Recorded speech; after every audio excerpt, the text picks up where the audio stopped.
day 3 or pangatlong araw namin sa hospital. And wala akong tulog. Sakit ang ako ng ulo kasi yung anak ko,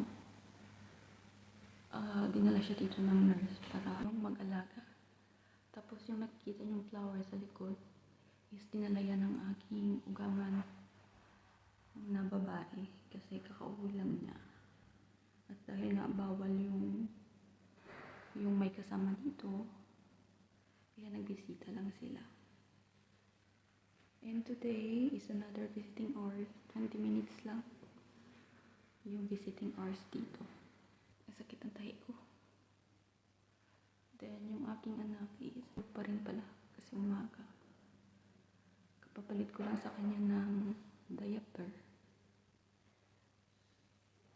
So tulog pa siya. Sakit ang ulo. Papakita ko sa inyo yung labas ng dito sa labas. 6:25 na pero madilim pa rin. Yung roses na dinala ng aking ugangan na babae nang dumalaw sila kahapon. Tapos ito naman is yung palibre na pagkain dito sa hospital. This is sabaw and this is puree. Kuwan siya ng chicken and mashed potato. Yan naman sa labas. Parking area ng hospital. Masakit ang aking tahi.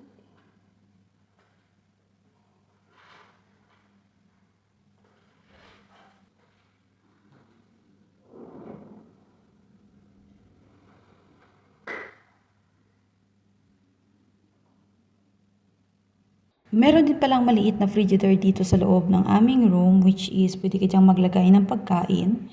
Pero yung nilagay ko lang dyan is yung binili ng aking asawa na different kinds of yogurt and also water. Ewan ko ba kung bakit bumili sila ng sari-saring yogurt.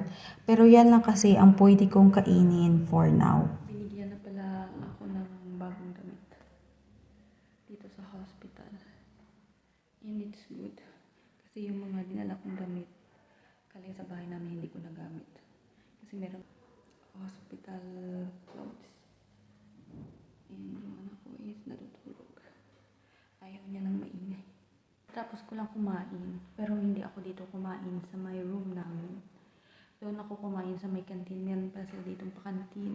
And tingnan niyo naman yung haggard na itsura ng mami. Pero okay lang yun. As long as healthy. Kami ng aking anak and may stain pa yung aking damit kasi kumain ako ng masabaw na pagkain.